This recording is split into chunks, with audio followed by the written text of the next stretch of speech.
Hello and welcome to the Talk Football podcast. This is episode 3 of season 4, and I am riding solo today, and I am going to give you a bit of a preview of the upcoming Premier League opening weekend. Just going to run through the fixtures, bit of a prediction, and kind of have a look at major transfers in and out for each of those clubs. So we're going to kick off with Burnley versus City, which is on Friday night. City, obviously, a couple of major signings that have come in, Gvardiol, Kovacic, but they have had a few outs, most notably Mahrez and Gundogan. Burnley have made a few signings. They've brought in Moody. I hope I'm saying that right. James Trafford and a defender in Bayer. Free transfer of Nathan Redmond and Obafemi. I mean, that's going to be a tough start. It's a tough ask, obviously, for Burnley. But Vincent Kompany up against his old manager could be an interesting one.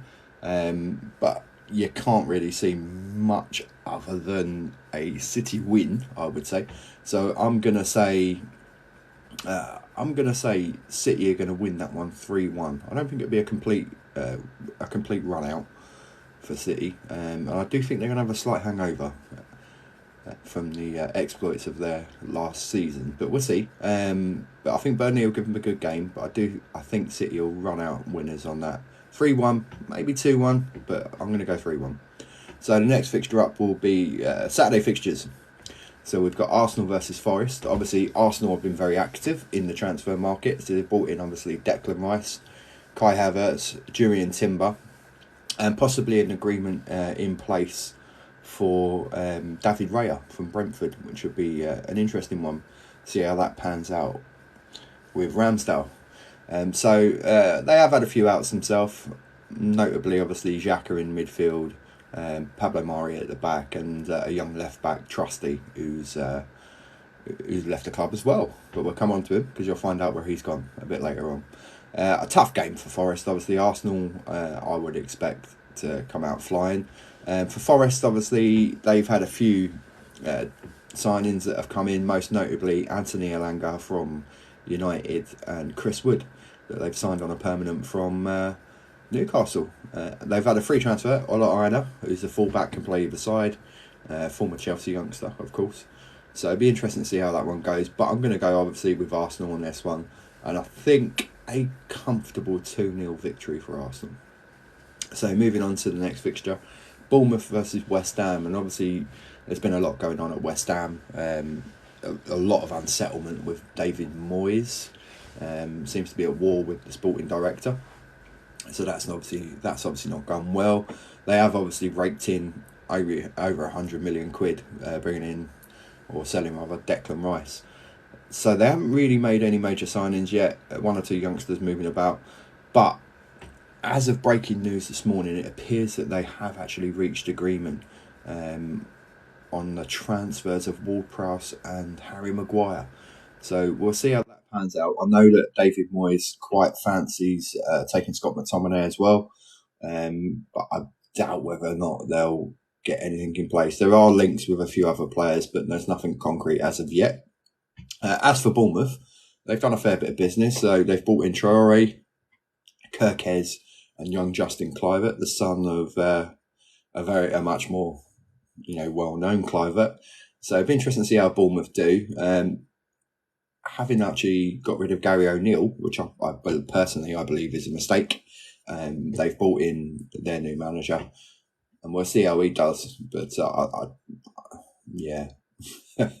I've got a feeling that ain't going to work out so well. But we'll see how it goes.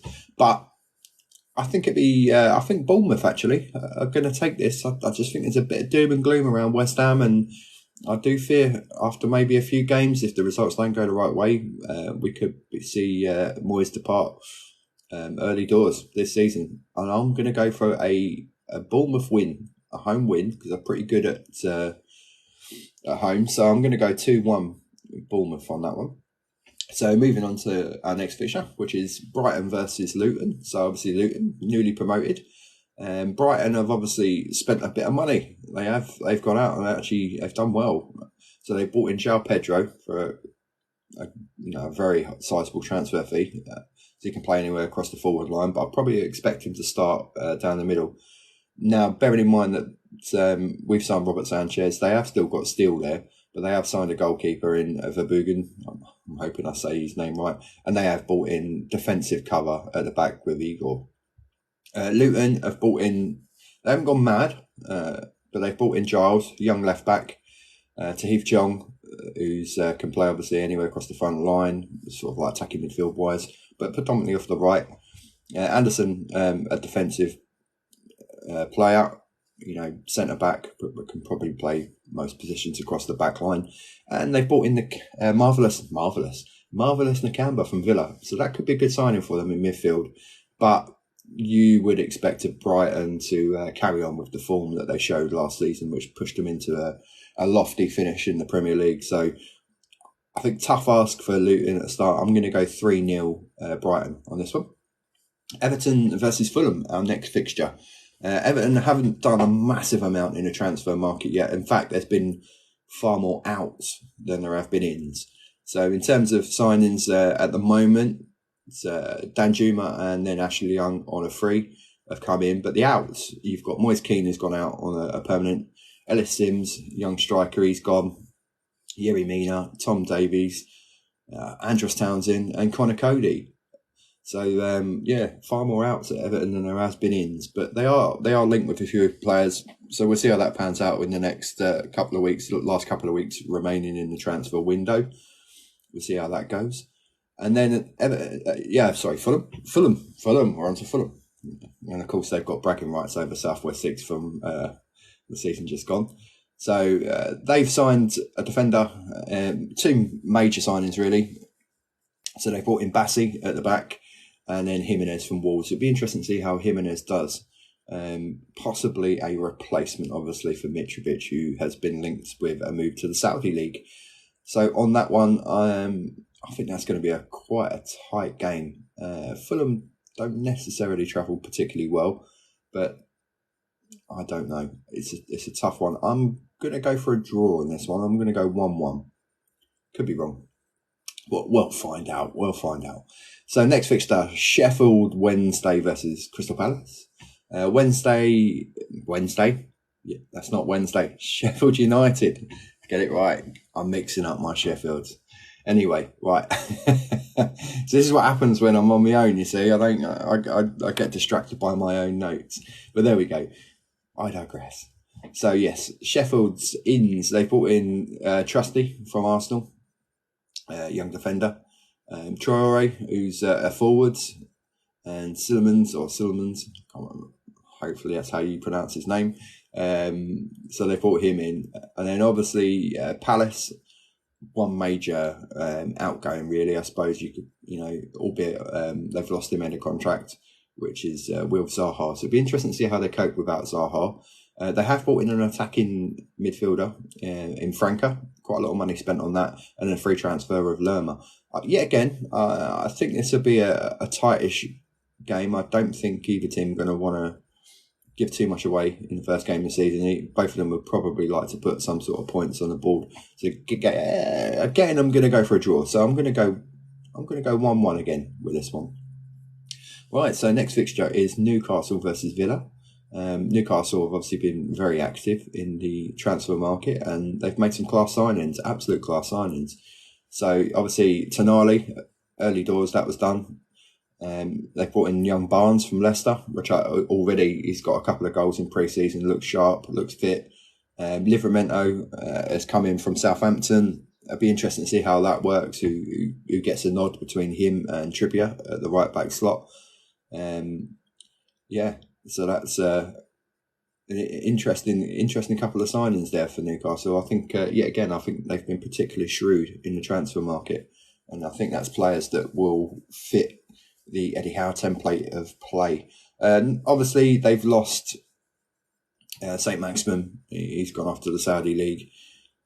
Villa, yet again, another club that's been very proactive in the transfer market with some absolute class signings in Moussa Diaby and Pau Torres, particularly Pau Torres. I'm very, very very intrigued to see how that works out. And he's a very, very good defender who's looked at by quite a lot of high-profile clubs. So it'd be interesting to see that. And then, of course, they've taken Yuri Tillemans from Leicester on a free. So I think this would be a tight game, but I think there's going to be goals in it. And I'm going to go for a draw again, but I'm going to go 2-2. I think there'll be a few goals knocking about in this game. So next up we have Brentford and Spurs. Brentford have obviously they're going to have Tony missing for a large part of the season due to his ban, but they have signed a few players. So they've brought in Collins, Sade on a permanent now, and they've brought in a bit of goalkeeper cover at the back. So obviously because their goalkeeper's being linked with a possible move to Arsenal, so they have brought in an experienced goalkeeper. So it'd be interesting to see how that. And Collins has cost a fair bit of money. No major outs of any note yet. But obviously, we'll see what happens with Raya. Spurs, they've left it a little bit late, typical Levy, but they have got some business done, particularly in the last 24 hours with Van der Ven and Velez coming in. Van der Ven being a defender, Velez being a forward. Notably, early doors though, they did get Maddison done and Vicario, a new goalkeeper. No major. And I nearly forgot, but they've brought in a young defender from. They brought in a young defender from Blackburn, so young Phillips. So he's a good prospect, and we'll see how he does. I don't expect him to be a regular starter, but you never know. You never know. He could prove himself in training. And then, of course, we don't know what's going to be happening with Harry Kane. Whether he stays or goes, we'll probably find out within the next week or so. Bayern Munich have put in a new bid, a bit closer to the 100-odd million that Levy wants, but I wouldn't be surprised if he knocks that back. So we'll see how that goes. And then obviously a few players that have left, a couple to mention, Harry Winks, who's gone off to Leicester, and Lucas Moura has left the club, end of contract. So coming on to our next fixture, my club, Chelsea. Where do we even start? So many transfers, ins and outs. We'll start with the ins. So we've gone with Nkunku, Deceasy, Jackson, Ugawakchu. I've pronounced that right. I don't know. And then we've got in Robert Sanchez from Brighton as goalkeeper. Yet to see who's going to start as a number one, him or Kepa. We'll soon find out. The outs page, obviously. Well, Havertz, Mount, Kovacic, Mendy, Koulibaly, Pulisic, Kante, Azpilicueta, Aubameyang, a few others, but they're probably the most high profile of those. And Liverpool, not done a massive amount in the transfer market so far. So Szoboszlai's come in, McAllister, McAllister can play anywhere in the midfield. Class player, absolute class player for Brighton last season. And Szoboszlai, it'd be interesting to see how he takes the Premier League. From what I saw of him playing in the Champions League, he looked a class player. So it's going to be interesting to see how he works out and how their midfield shapes up now, because obviously they've had quite a few outs. Notably, midfield, obviously, Fabinho, Henderson's gone, Kate is gone, Milner's gone, Firmino's gone, Oxlade-Chamberlain's gone under contract. There's a few others, but they're the most high profile, you would say. So it'd be interesting to see how this new style and new shape up Liverpool. I mean, they're obviously going forward. They're going to have still going to have a class. Class. They've still got the class of Salah. It'd be interesting to see how some of the other players sort of settle in second season into the Premier League. So we'll see how that goes. So yeah, it'll be an interesting one. Hart says that we're going to, Pochettino's going to mastermind some sort of victory. Obviously, both clubs are in some sort of transition phase, but I've got a feeling we're gonna start well, and I might be completely wrong on this, and we're probably going to get blown away by Liverpool, and the old defensive frailties of last season will come to the fore again. But we have got Colwill back, and it'd be interesting to see who actually starts at centre back. Right, let's nail down it. I'm going with my heart. So I'm going to go Chelsea 2-1 winners over Liverpool. I may be mad, but we'll see how that pans out. Right, and the last fixture of the weekend, which will be the Monday night football. It's Man United versus Wolves. Obviously, United have been active in the transfer market, bringing in Højlund, Mount, Onana. Notably, Evans on a short-term deal. Now, there was news that was breaking yesterday that Højlund is potentially going to be out for the first few weeks of the season. He's got a stress fracture in the foot, so we'll see how long that keeps him out. Apparently, it's something they knew about anyway, and they just don't want to stress it. So it becomes a full fracture, something even more serious. So they're going to ease him in. So it'd be interesting to see how he does. There's a lot of money to spend on a youngster. We covered that Højlund with Andy in the last pod. Mason Mount, wish him all the best. We'll see how he does. He's had a few nervy moments, obviously missing that sitter. And Onana, we'll see how he does in the Premier League, obviously getting beaten from near on the halfway line in a pre-season friendly, because he does like to have a wander. So we'll see how that goes. Wolves, they've not really done anything of any kind of like majors really on transfers in. It's more about what they've done with letting players go. I mean, apparently the club's in a bit of financial trouble, so I suppose it's understandable that you're going to want to make some money on who you let go. But Ruben Neves, obviously, he's gone off to the Saudi League, which is a bit of a surprise, but a lot of money coming in on that. They've sold Jimenez, obviously, to Fulham. Collins, they sold. I know they got like 25, 28 million or whatever it was, but yeah, it's a lot of players to let go. And then, of course, Connor Cody. So I'm going to go with a Man United win on this one. I think it'd be a comfortable 2-0 win for Man United over Wolves. And that concludes my thoughts on the opening fixtures of the Premier League weekend. So we'll see how that pans out. And we'll see how close I get in my predictions. We'll have a little look back. And I'm sure that one of my fellow guests, regulars that will come on, will probably rip me to pieces over my predictions, because I'll probably get them all wrong. But you never know. So thank you for joining me on this short episode of the Talk Football Podcast. Don't forget to get in contact with the show via the socials. The links will be tagged onto any of these posts and the episodes that go out. So join us on there. If you want to ask any questions or if you want to feature on the show as a guest, please get in contact. And so, yeah, for me, Hodgie, on this short solo pod previewing the Premier League opening weekend, I say thank you. I look forward to a very exciting weekend of football. And come on, you Blues.